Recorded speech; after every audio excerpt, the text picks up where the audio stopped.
ओम नमः शिवाय। हर हर महादेव। स्वागत है आप सभी का हमारी इस विशेष प्रस्तुति में।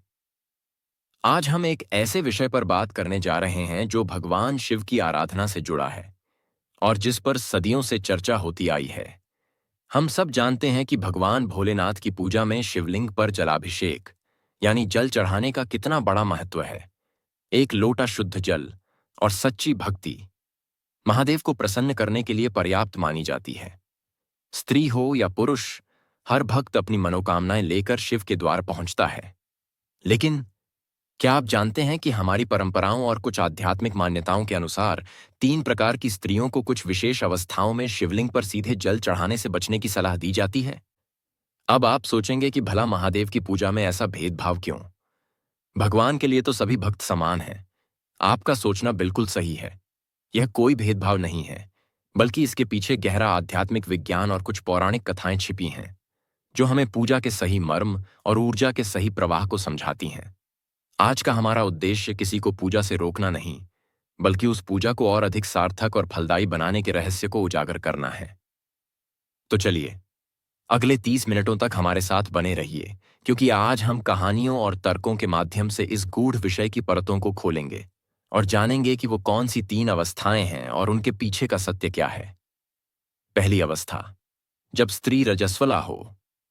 सबसे पहली और सबसे प्रचलित मान्यता रजस्वला स्त्री यानी मासिक धर्म के दौरान शिवलिंग का स्पर्श या उन पर जल चढ़ाने से संबंधित है। इसे अक्सर लोग अशुद्धता से जोड़कर देखते हैं, लेकिन यह सबसे बड़ी भूल है। इसका संबंध अशुद्धता से नहीं, बल्कि ऊर्जा के विज्ञान से है। हमारे शरीर में 5 मुख्य प्राण वायु होती हैं, जो अलग अलग कार्य करती हैं। पूजा, ध्यान और मंत्र जाप के समय हमारी ऊर्जा, जिसे प्राण वायु कहते हैं, ऊपर की ओर यानी सिर की ओर गति करती है। इससे हमें दिव्यता से जुड़ने में मदद मिलती है। वहीं दूसरी ओर मासिक धर्म के दौरान स्त्री के शरीर में अपान वायु की प्रबलता होती है। इस अपान वायु का कार्य शरीर से अशुद्धियों को बाहर निकालना है और इसकी प्राकृतिक दिशा नीचे की ओर होती है। यह एक प्राकृतिक शारीरिक शुद्धि की प्रक्रिया है। अब आप कल्पना कीजिए, एक तरफ पूजा की ऊर्जा है जो आपको ऊपर की ओर खींच रही है, और दूसरी तरफ आपके शरीर की प्राकृतिक ऊर्जा है जो नीचे की ओर जा रही है। जब ये 2 विपरीत दिशा की ऊर्जाएं टकराती हैं, तो यह स्त्री के स्वास्थ्य और मानसिक स्थिति पर नकारात्मक प्रभाव डाल सकती है। इससे पेट में दर्द, अधिक रक्तस्राव, चिड़चिड़ापन और आध्यात्मिक ऊर्जा में रुकावट जैसी समस्याएं हो सकती हैं। हमारे ऋषि मुनियों ने स्त्री के शरीर की इसी संवेदनशीलता को ध्यान में रखते हुए इस दौरान उन्हें पूजा पाठ जैसे कार्यों से विश्राम करने की सलाह दी, ताकि उनके शरीर की शुद्धि प्रक्रिया बिना किसी बाधा के पूरी हो सके। इस मान्यता के पीछे एक पौराणिक कथा भी है जो इसके मर्म को और स्पष्ट करती है। कथा, देवराज इंद्र और ब्रह्म हत्या का पाप। यह कथा श्रीमद् भागवत पुराण में मिलती है। एक समय की बात है, देवताओं के राजा इंद्र से त्वष्टा के पुत्र वृत्रासुर का वध हो गया, जो एक ज्ञानी ब्राह्मण भी था। इस कारण इंद्र पर ब्रह्महत्या का घोर पाप लग गया। यह पाप एक भयानक राक्षसी का रूप लेकर इंद्र का पीछा करने लगा। इंद्र भयभीत होकर सृष्टि के कोने कोने में भागे, पर वह पाप उनका पीछा नहीं छोड़ रहा था। अंत में देवगुरु बृहस्पति की सलाह पर इंद्र ने इस पाप के बोझ से मुक्ति पाने के लिए एक उपाय सोचा। उन्होंने अपने पाप का 1/4 हिस्सा पेड़ों को दिया, जिसके बदले पेड़ों को यह वरदान मिला कि वे कटने के बाद भी फिर से उग सकते हैं। आपने देखा होगा कि कुछ पेड़ों से जो गोंद या रस निकलता है, उस इसी पापा दिए हैं से सेक्सी का पूरा पेंटिल पर कहती है। पूरा 1/4 हिस्सा उन्होंने जल को दिया, जिसके बदले जल को सब कुछ पवित्र करने की शक्ति मिली। जल में जो झाग और बुलबुले बनते हैं, प्रकाश का पाप का अंश माना जाता है। तीसरा 1/4 हिस्सा उन्होंने पृथ्वी को दिया, जिसके बदले पृथ्वी को यह वरदान मिला कि उस पर आई कोई भी दरार समय के साथ अपने आप भर जाएगी। पृथ्वी पर जो बंजर भूमि दिखती है, वह उसी पाप का प्रतीक है। और अंत में इंद्र ने अपने पाप का आखिरी 1/4 हिस्सा स्त्रियों को दिया। इस महापाप को स्वीकार करने के बदले में उन्होंने स्त्रियों को यह वरदान दिया कि वे पुरुषों की अपेक्षा काम का आनंद कई गुना अधिक भोग पाएंगी। स्त्रियों में यही ब्रह्महत्या का पाप हर महीने रजस्वला या मासिक धर्म के रूप में प्रकट होता है। इस कथा का सार यह है कि मासिक धर्म कोई श्राप या अशुद्धता नहीं है, बल्कि यह स्त्रियों द्वारा परोपकार के लिए स्वीकार किया गया एक बोझ है। इस दौरान वे एक तरह की तपस्या की स्थिति में होती हैं, और तपस्या के दौरान व्यक्ति को एकांत और आराम की आवश्यकता होती है, न कि बाहरी कर्मकांडों की। इसलिए इस अवस्था में शिवलिंग पर जल न चढ़ाना उनके अपने शारीरिक और आध्यात्मिक स्वास्थ्य के लिए एक विश्राम काल है। दूसरी अवस्था, जब स्त्री का मन मैला हो और भाव अशुद्ध हों। भगवान शिव जितने भोले हैं उतने ही वे न्यायप्रिय भी हैं। उन्हें बाहरी आडंबरों से अधिक भक्त का भाव प्रिय है। आप शिवलिंग पर सोने के लौटे से जल चढ़ाएं या मिट्टी के, इससे उन्हें कोई फर्क नहीं पड़ता। फर्क इस बात से पड़ता है कि आपके मन में उस समय कौन से विचार चल रहे हैं। दूसरी स्त्री जिसे शिवलिंग पर जल चढ़ाने से पहले 100 बार सोचना चाहिए, वह है जिसका मन दूसरों के प्रति घृणा, ईर्ष्या, द्वेष और कपट से भरा हो। जो स्त्री दूसरों की निंदा करती है, जिसे हम परनिंदा कहते हैं, या दूसरों का बुरा सोचती है, उसका जल महादेव कभी स्वीकार नहीं करते। शिवलिंग ब्रह्मांड की ऊर्जा का केंद्र है। जब आप उस पर जल चढ़ाते हैं तो आप केवल एक पत्थर को नहीं, बल्कि संपूर्ण ब्रह्मांड की चेतना को जल अर्पित कर रहे होते हैं। यह एक प्रार्थना है, हे महादेव, जैसे यह जल इस शिवलिंग को शीतलता प्रदान कर रहा है, वैसे ही मेरे और संपूर्ण संसार के ताप, कष्ट और पापों को शांत करें। अब सोचिए, यदि कोई स्त्री जिसके मन में ही आग जल रही हो, ईर्ष्या की आग, क्रोध की आग, बदले की आग, वह जब जल चढ़ाने जाएगी तो उसकी प्रार्थना सच्ची कैसे हो सकती है। उसका कर्मकांड तो पूरा हो जाएगा, लेकिन वह केवल एक दिखावा बनकर रह जाएगा। ऐसा करना भगवान को धोखा देने जैसा है, और जो भगवान को धोखा देने की कोशिश करता है उसका भला कैसे हो सकता है। इसके लिए भी एक बहुत ही शिक्षाप्रद कथा है। कथा, राजा दक्ष का यज्ञ और सती का दाह। यह कथा तो आप में से कई लोगों ने सुनी होगी। प्रजापति दक्ष एक महान राजा थे, लेकिन उनके मन में अपने ही दामाद भगवान शिव के प्रति अत्यधिक अहंकार और द्वेष था। वे शिव को अमंगलकारी, श्मशानवासी और दरिद्र कहकर अपमान करते थे।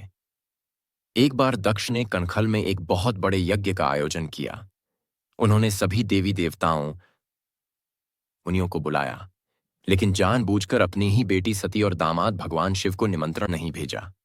जब माता सती को यह पता चला तो पिता के मोह में वे बिना बुलाए ही वहां चली गईं।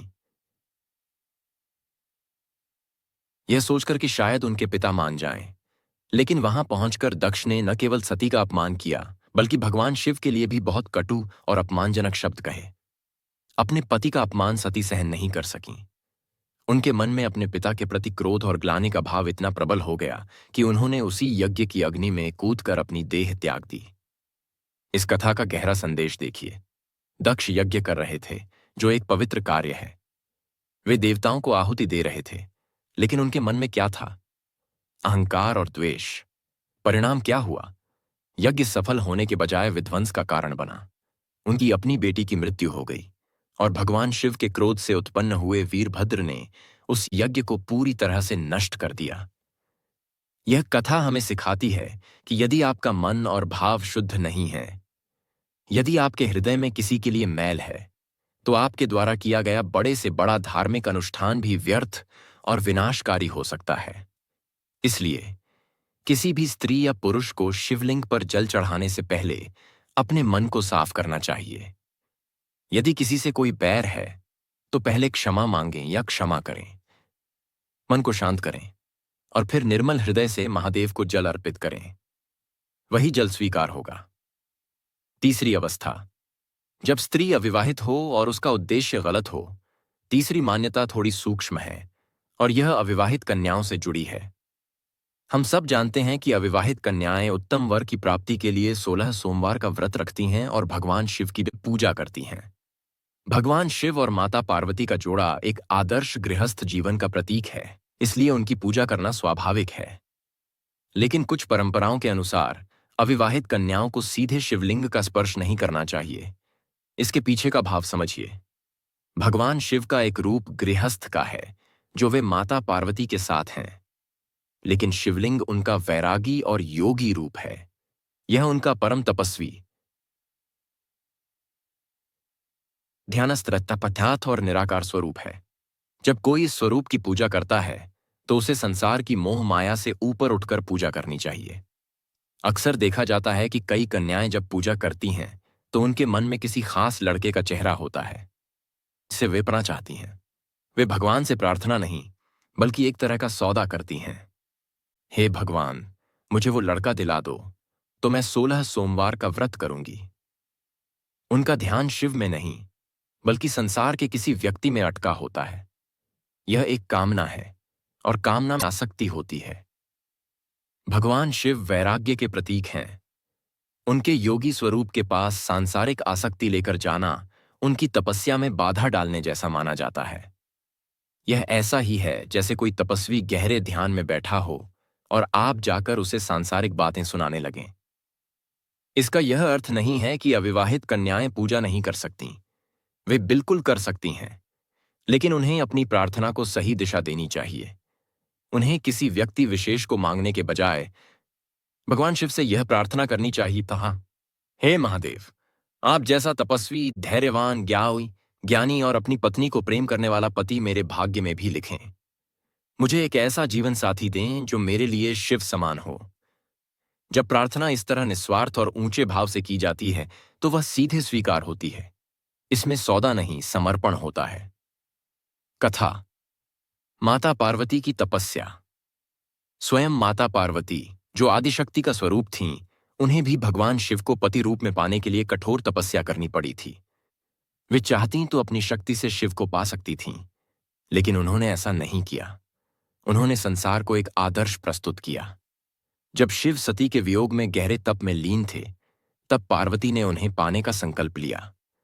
उन्होंने अपने राजसी वस्त्र और आभूषण त्याग दिए और एक तपस्विनी का वेश धारण कर लिया।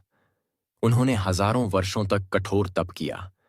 उन्होंने पहले फल फूल खाकर, फिर पत्ते खाकर और अंत में बिना कुछ खाए पिए केवल हवा पर जीवित रहकर तपस्या की। उनकी परीक्षा लेने के लिए सप्तऋषि आए और उन्होंने शिव की बहुत निंदा की। उन्होंने कहा, वह तो श्मशान में रहता है, सांप लपेटता है, भांग धतूरा खाता है। तुम एक राजकुमारी होकर उसके साथ कैसे रहोगी? लेकिन पार्वती का निश्चय अटूट था। उन्होंने कहा, अवगुण चाहे कितने भी हों, मैंने मन से उन्हें अपना पति मान लिया है और मैं उन्हीं से विवाह करूंगी। उनकी इसी निस्वार्थ, दृढ़ और आसक्ति रहित तपस्या को देखकर ही भगवान शिव प्रसन्न हुए और उन्हें अपनी पत्नी के रूप में स्वीकार किया। माता पार्वती ने शिव को नहीं, शिवत्व को पाने के लिए तप किया था। यह कथा हमें सिखाती है कि अविवाहित कन्याओं को शिवलिंग की पूजा पूरे समर्पण और सही भाव से करनी चाहिए।